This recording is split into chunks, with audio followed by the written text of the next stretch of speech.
you have so much going on in your life. You're a successful news anchor, you are pregnant, you're going to become a mother. What makes you want to run for senator?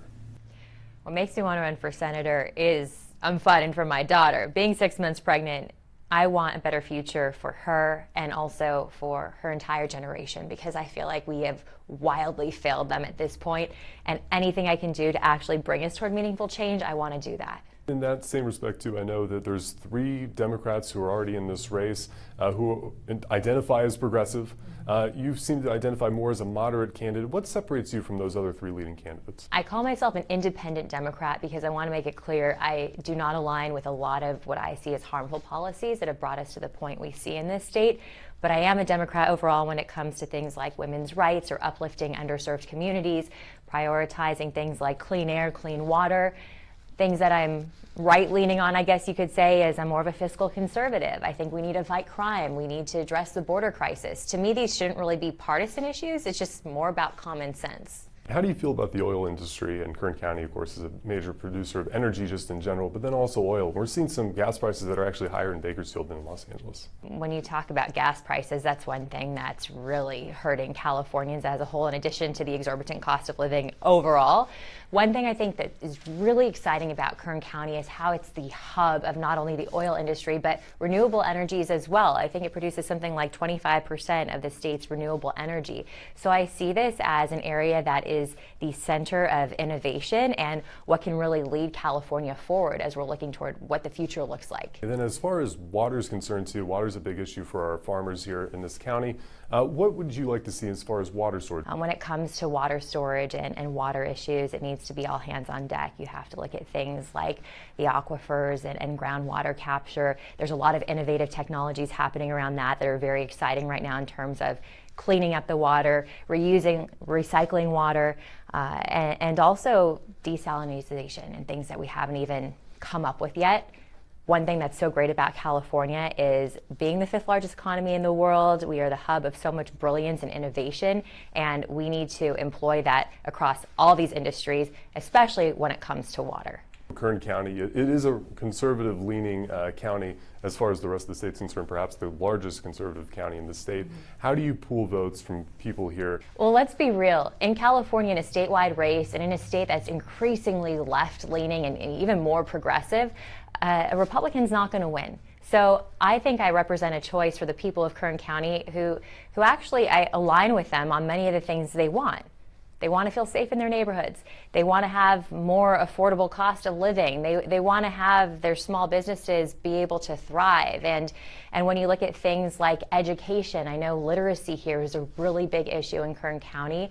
I want to tackle that too. So I think we can actually agree on a lot of the same issues, even though I'm technically a D. But they would find if they look more into what I stand for, they would agree on a lot of the things I stand on. And I can't think of many other candidates that are bilingual that can speak Spanish, and I believe that's part of your background as well. Out of all the candidates who are polling, I am the only one who speaks Spanish, and that is extremely important in California, with half of our population being Latino, and it's something that I'm very passionate about, and I've actually already been doing the work in Latino communities. It's not like some of the other candidates you see where they only go into those neighborhoods when they want their vote. In our 2 districts here in Kern County, one of them is Kevin McCarthy's solid red district. Of course, he's retiring, but the district will stay red. The other one is David Valadeo's district, which is the Democrat-leaning district, but he keeps winning that district. It does have historically low turnout, and it is a very heavy Hispanic district. How do you get those voters out and voting for you? Well, the thing with the Latino community is something that you also see with young voters. They often don't come out to vote, and the reason is not because they're apathetic. They do care deeply, but they feel like leaders won't hear them, don't see them, don't really care, and won't make a real difference. And so why I'm even here is to go to them, to talk to them and say, I care, I see you, I want to hear about your issues, and I want to create meaningful change with you and create the life you'd like to see for yourself and your family. I know that right now the few polls that have come out have not been terribly kind to you, but I've also spoken with political strategists who say once the money starts to be spent, that's when you'll see the changes in the polls. Do you believe that in the next couple months you'll be able to make that move as that March 5th primary nears? I'm optimistic at this point because you have more than 30 people running and I'm polling. And this is without spending any money. So to have that, to me, says a lot. You also still have a number of undecided voters. And what the polls have shown is that people aren't terribly excited about the existing option. I'm sure as you've seen through Bakersfield, there is a large homeless population that's unhoused. How do you go about making changes in DC that can affect people? So when it comes to homelessness, there's a couple of things that I champion around that in particular. One is accountability of how the money is being spent. As a journalist, I saw firsthand how ineffective some of the policies and approaches were. They were well intended, but then there was no one actually paying attention to where that money was going. I would change that. The second thing with homelessness is foster youth. I worked intimately with foster youth for nearly 2 decades, pretty much my entire adult life. And what we see is that half of the homeless population was in the foster care system.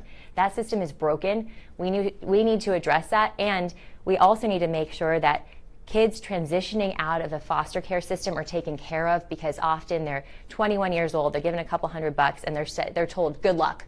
And that's a failure. This is not only the seat for California, it's also Dianne Feinstein's seat, and who, of course, maybe people who aren't familiar with her history maybe only saw someone who was older in her last years, but of course she was a trailblazer.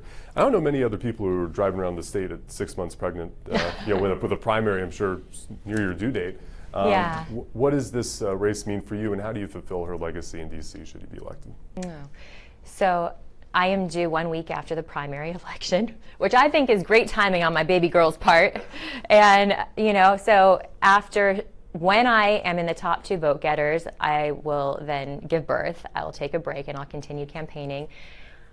When it comes to being pregnant on the campaign trail, I think working women do it every day, so I'm not necessarily special, but I also want to show what's possible. I want to show my daughter what's possible, and when something is worth fighting for, you're going to be focused on that goal no matter what, because there's too much at stake. Perfect. Thank you so much for being able to spend some time with us today. Thank you. I really appreciate your time.